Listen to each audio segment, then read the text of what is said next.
सुदूर एक गांव में मोहन नाम का पहलवान रहता था, जिसके पास 5 भैंसें थीं। दिन भर भैंसों की देखभाल करना और उनका दूध पीना ही मोहन की दिनचर्या थी।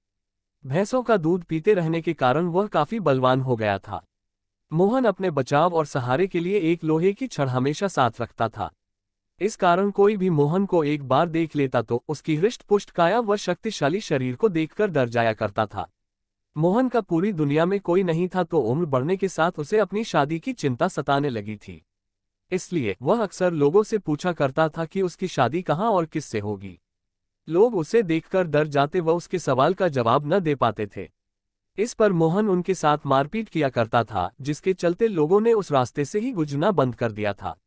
एक बार किसी दूसरे गांव का एक ब्राह्मण और एक हमाम किसी विवाह समारोह में शामिल होने जा रहे थे। रास्ते में उन्हें मोहन मिल गया।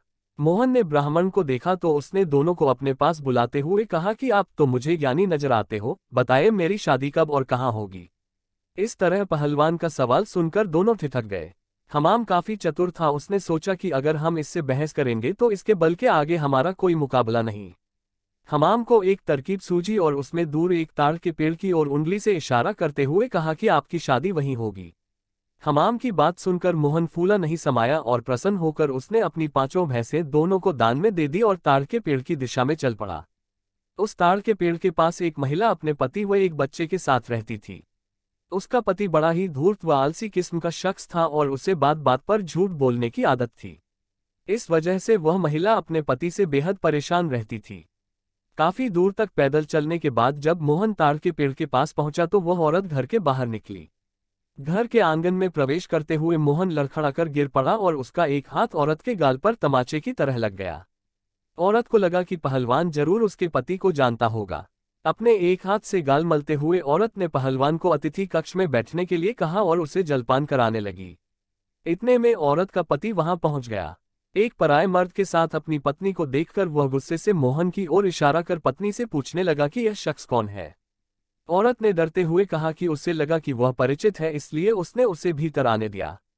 अपनी पत्नी की बात सुनकर वह शख्स और भी क्रोधित हो गया और लड़ने के लिए मोहन की ओर झपका। शख्स को रोकने के लिए मोहन ने अपने लोहे की छड़ उसके सिर पर रख दी, जिससे वह आदमी वहीं मर गया। ये सब दृश्य देखकर उसकी पत्नी रोने लगी। माहौल को देखकर पहलवान वहां से जाने लगा तो उस औरत ने मोहन को रोक लिया और कहने लगी कि उसके पति के अलावा घर में कमाने वाला कोई नहीं था और उनकी मृत्यु के बाद अब तुम्हें हमारे साथ ही रहना होगा। इसके बाद मोहन उस औरत के साथ उसी घर में रहने लगा। मोहन को भैंसों का दूध पीने के अलावा कोई काम नहीं आता था। ऐसे में कुछ दिन बाद जब घर का राशन खत्म होने लगा तो महिला ने उससे कहा कि वह बाहर जाकर कुछ कमा कर लेकर आए या फिर राजा के पास जाकर खेती के लिए जमीन मांग ले ताकि वह खेती कर अपना भरण पोषण कर सके। महिला की बात सुनकर पहलवान अपने लोहे की छड़ उठाए राजमहल की ओर चल पड़ा।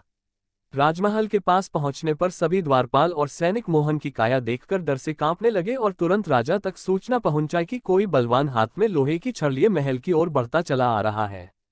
सूचना पाकर राजा ने तुरंत अपने मुंशी को बुलाया और उसे तत्काल पहलवान के पास जाकर आने का कारण पूछने को कहा। पहलवान मुंशी को खेती के लिए जमीन मांगने की अपनी विनती बताता है।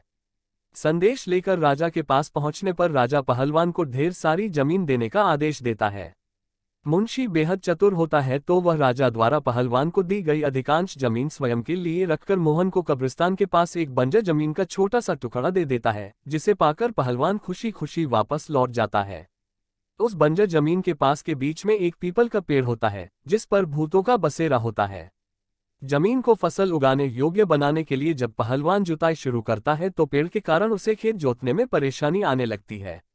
मोहन उस पेड़ को उखाड़ने की ठान लेता है और अपनी लोहे की छड़ से उस पर प्रहार करता है, जिससे करीब 150 भूत पेड़ से नीचे गिर जाते हैं और गुस्से से पहलवान की ओर लड़ने के लिए दौड़ते हैं।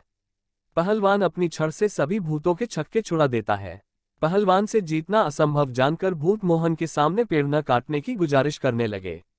भूतों ने कहा, ये हमारा घर है, हम कई साल से यहाँ रह रहे हैं, हमारे घर को मत उजाड़ो। भूतों ने इसके बदले खेतों में काम कर उपज मोहन के घर पहुंचाने का प्रस्ताव रखा। मोहन को भूतों पर दया आ जाती है और वह उनका प्रस्ताव स्वीकार कर घर चला जाता है। इसके बाद से भूत समय समय पर पहलवान के घर हर फसल पहुंचाने लगे। एक बार उन भूतों का गुरु उनसे मिलने आता है। सभी भूतों को दुबला पतला व कमजोर देखकर वह उनकी दुर्दशा का कारण पूछता है। भूतों से पूरा वृतांत सुनकर गुरु पहलवान को सबक सिखाने की ठानता है और उसके घर की ओर चल पड़ता है। भूतों का गुरु एक बिल्ली का रूप धारण कर पहलवान पर हमला करने की योजना बनाता है। उन दिनों पहलवान के घर में रोज एक बिल्ली रसोई में घुसकर सारा दूध पी जाती थी, जिससे वह काफी परेशान था।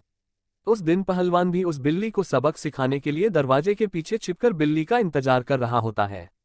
जैसे ही बिल्ली के रूप में भूतों का गुरु कमरे में प्रवेश करता है, पहलवान उस पर प्रहार कर देता है। पहलवान के प्रहार से भूतों के गुरु की कई हड्डियां टूट जाती हैं और वह अपने असली रूप में आकर अपनी जान बख्शने का निवेदन करने लगता है। मोहन ने भूतों के गुरु को छोड़ने पर खुद के लिए सजा चुनने के लिए कहा।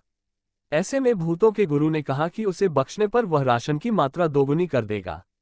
भूतों के गुरु की इस बात पर कुछ देर विचार करने के बाद पहलवान उसे छोड़ देता है। पहलवान के घर से निकलकर भूतों का गुरु सीधे अपने शिष्यों के पास जाता है।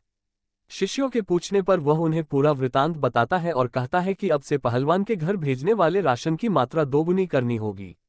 कहानी से शिक्षा: अगर आपका भाग्य बलवान हो तो विपत्तियां भी अवसर में बदल सकती हैं।